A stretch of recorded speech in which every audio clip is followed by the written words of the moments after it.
Salut à tous les amis, bienvenue dans cette nouvelle vidéo, c'est Aram. Aujourd'hui on va critiquer le dernier film de la trilogie La planète des singes, Suprématie.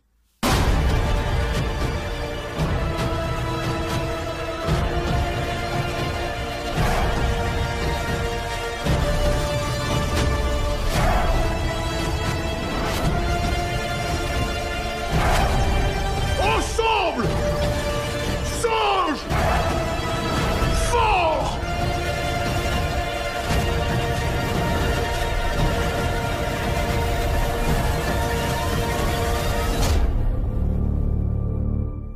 Réalisé par Matt Reeves avec les personnages principaux Andy Serkis dans le rôle de César, Woody Harrelson dans le rôle du méchant, le colonel McCullough, Amia Miller dans le rôle de la petite fille Nova, Karine Konova dans le rôle de Maurice, Steve Zahn dans le rôle du méchant singe, c'est son vrai nom dans le film, mais je préfère le dire comme dans la version originale, Badab, et Terry Notary dans le rôle de Rocket. Alors avant de vous raconter l'histoire, je voudrais m'excuser si je me suis trompé au niveau de la prononciation des noms des acteurs. Voilà. Du coup, passons à l'histoire. Alors, l'histoire se passe quelques années plus tard, après la planète des singes 2, l'affrontement, quand Koba a déclaré la guerre aux humains, et qui était aussi le méchant du film, si vous voulez. César, avec sa tribu, son groupe, essaye d'aller dans un autre endroit pour se protéger des humains, parce qu'il le sait qu'à un moment ou à un autre, ils vont les attaquer, et c'est ce qui arrive. Le colonel McCullough, je sais pas du tout si c'est comme ça, mais on va dire que c'est comme ça, le colonel McCullough, je m'excuse encore une fois si je me trompe. Le colonel McCullough veut tuer absolument César pour lui prouver que les personnes qui doivent dominer sur la Terre, à qui appartient la Terre, bah, ce sont les êtres humains, pas les singes. Du coup, avec ses soldats, il va les attaquer. Du coup, comme ces soldats ont déjà attaqué leur base, du coup, ils savent où ça se trouve. Et du coup, pendant leur attaque, le colonel va faire un truc qu'il ne fallait pas du tout faire, que je vais pas vous dire parce que c'est du spoil. Il va faire un truc qu'il ne fallait pas du tout faire, ça va énerver César et il aura juste envie de se venger. Je parle de César, hein. César, il aura juste envie de se venger, de le tuer absolument coûte que coûte, et toute l'histoire va suivre autour de cette vengeance. Alors maintenant que je vous ai raconté l'histoire, on va passer au point positif du film. Je vais vous donner mon avis à la fin. Mais c'est un peu écouter aussi les points positifs, hein. Alors les points positifs de ce film, on va commencer par le premier, c'est les décors, les scènes, les couleurs et l'ambiance. Franchement, je trouve que c'est excellent, c'est très très bien réussi, ça va clairement avec le film. Et si, mais il y a de la violence, mais voilà quoi, il y en a pas trop, mais il y a de la violence, hein. Il y a un ou deux scènes où il y a de la violence, mais 100% quoi. Je dirais même de 100%.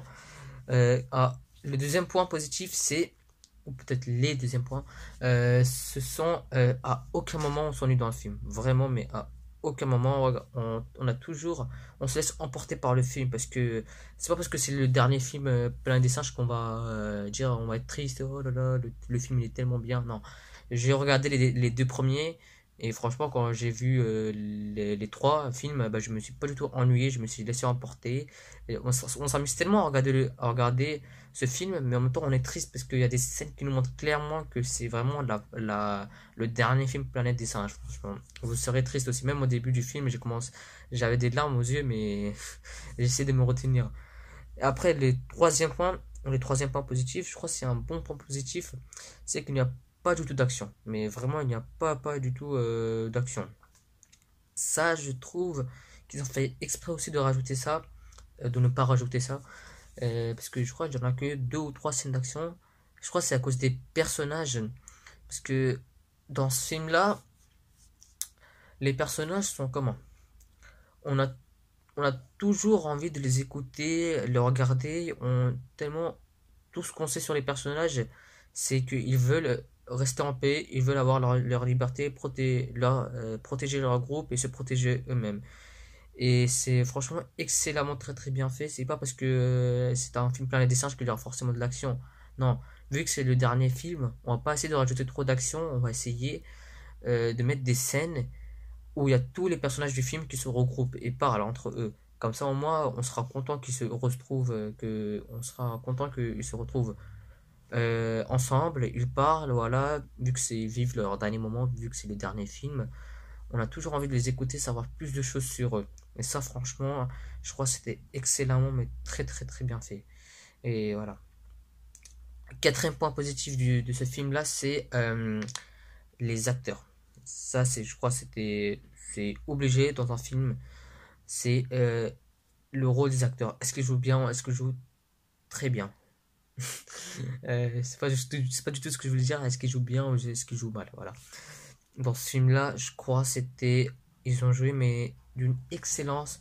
Franchement, et c'est quand on regarde ça arrive à tout le monde quand on regarde un film où les personnages jouent très très bien, on a toujours envie de le suivre, de les écouter et de savoir plus de choses sur eux. Et là, alors là, c'est pareil. Là, franchement, tous les personnages ont très très bien joué, comme Woody Harrelson qui joue le rôle du méchant du colonel McCullough. Il a franchement excellemment bien joué. Et les personnages et ça, c'est franchement depuis le premier, dans le 1, le 2 et dans le 3. Tous les personnages ont très très bien joué depuis le premier film. Ça tech. Euh, du coup, voilà. Et les personnages qui m'ont marqué dans ce film-là sont César, évidemment, c'est le personnage principal, le héros. Maurice, qui est le petit copain de César, qui était là depuis le premier film. Euh, Badap, qui est le tout mignon du film, un petit comédien, voilà, un petit truc comique que tout le monde a adoré. La petite jeune fille Nova, qui était aussi excellent. L'actrice avait bien joué le rôle, la petite actrice. Rocket, qui est le petit un genre de serviteur, je trouve. Non, un genre de voilà, le fidèle de César. Il est prêt à tout pour protéger César et son groupe. Et je crois j'avais aussi non, je crois c'est tout. J'ai dit Badab. Je crois c'est tout. Il y a aussi le colonel, hein, je n'oublie pas. Il a très très bien aussi joué le rôle du méchant. Il était excellent. Et là, vraiment, ce que j'ai trouvé excellent avec ce film, c'est que chaque personnage a un rôle. Il a une importance dans ce film. C'est pas comme si on avait rajouté la petite fille que vous avez vu dans la bande-annonce, la petite fille Nova, on l'a rajouté au pif, voilà. On a une petite fille qui est accompagnée par César, voilà, voilà quoi, voilà, ça montre un petit peu le côté gentil de César, c'est-à-dire qu'il n'est pas méchant avec tous les humains. Non, il est gentil avec les humains, mais la fille, elle a aussi une importance dans le film. Vous verrez pourquoi, je vais pas vous spoiler quand même. C'est comme Badab, il a une importance et ils l'ont pas rajouté comme ça au pif, voilà, rajouter le petit comédien, le petit mignon du film, comme ça tout le monde vous l'adorer. Non, il a une importance. Et tous les personnages de ce film-là, avec Maurice, Roquette, Badab, le colonel aussi, le méchant, et la petite fille et César, ils ont un rôle. Et ça, je trouve, c'était excellent. Franchement, j'avais adoré. Et franchement, ce film, il était un coup de cœur, pardon. Du coup, voilà, c'était tout avec les points positifs du film. Alors, est-ce qu'il a des points négatifs? Pas du tout. Ce film, il était un coup de cœur, mais absolu, comme je viens de le dire. Il était franchement excellent. J'ai adoré. Maintenant, on va passer à la question. Non, on va passer aux quelques points sur ce film. Pas les points négatifs, mais voilà, des petites anecdotes. Alors maintenant, on va commencer à parler de quelques points ou anecdotes de ce film-là. On va commencer par le premier point, c'est que ce film est un mélange entre le 1 et le 2.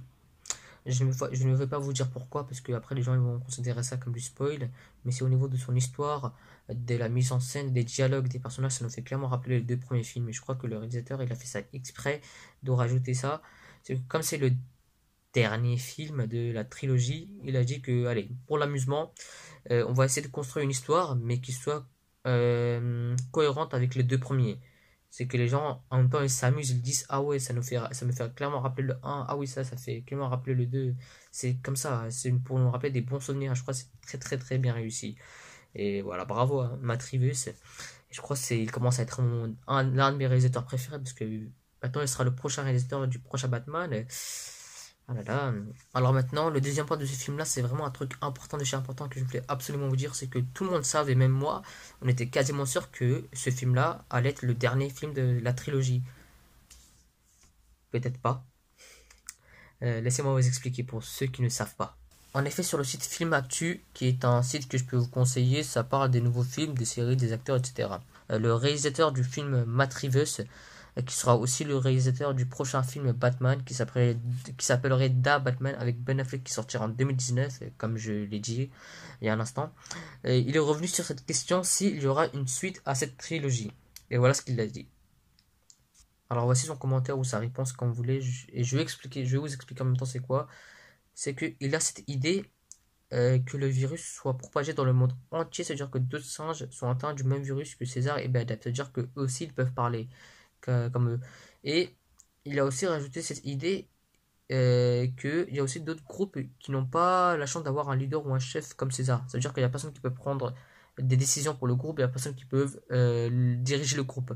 Et ça peut créer des conflits entre des communautés de singes. C'est-à-dire qu'on aura droit à des batailles entre un groupe de singes contre un autre groupe de singes. Des communautés en conflit, quoi. Là, on rentre carrément dans l'univers de Walking Dead. Et je crois que c'est une bonne idée de rajouter ça parce qu'il oublie un petit peu aussi ce côté humain.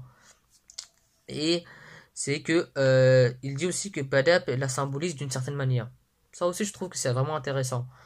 Et c'est que aussi, je crois qu'il avait préparé ça, cette idée depuis longtemps. C'est qu'à un moment, il dit dans le commentaire que dans la planète des singes 2, Maurice, à un moment, il dit qu'il ne savait pas qu'il y avait d'autres singes comme eux dans le monde, comme dans ce monde. Et je crois qu'il avait préparé ça depuis longtemps, il avait cette idée depuis longtemps en tête, il veut juste la mettre en marche. Et franchement, j'ai hâte qu'il la mette en marche parce que c'est vraiment un projet, une idée qui m'intéresse vraiment beaucoup. C'est d'oublier le côté humain et de s'affronter entre eux-mêmes, des singes qui s'auto-tuent, quoi. Et vraiment, j'ai hâte de voir ce serait quoi le résultat. Alors maintenant qu'on a fini avec les points et les anecdotes de ce film-là, on va passer maintenant à la question. Est-ce que ce film est meilleur que les deux premiers? Alors je dirais que non, pas du tout. Comme je l'ai dit, j'ai kiffé les trois films. C'est des vrais coups de cœur. Et ils ont que des points positifs. C'est-à-dire qu'aucun de ces trois films n'a pas de points négatifs. Ils ont que des points positifs et à peu près pareil. Et je trouve qu'aucun de ces trois films n'est meilleur que l'autre. Ils sont tout simplement pareils. Ils sont tout simplement géniaux, excellents. Alors bilan de la vidéo aussi du film et je vais donner la note après. Alors, La planète des singes suprématie est une meilleure fin d'une trilogie que j'adore et qui m'a marqué. Toute l'équipe du film ont fait un bon travail depuis le premier film et franchement, il méritait qu'ils fassent une bonne et excellente fin d'une trilogie magnifique. Je vous conseille d'aller le voir et hâte de voir la suite. Et la note que je donnerai, c'est 10 sur 10, 20 sur 20. J'ai même envie de donner 11 sur 20, 11 sur 20, 21 sur 20, 11 sur 10, mais on va rester quand même dans la base, les règles, voilà. On va mettre 10 sur 10 et 20 sur 20. Et voilà, du coup, si ça vous a plu, vous lâchez un petit like, abonnez-vous à la chaîne si ce n'est pas encore fait, et n'oubliez pas de me suivre sur Instagram, c'est Xenoraram, de toute façon, je mettrai le compte dans la description. Et du coup, alors, on se retrouve à la prochaine, ciao!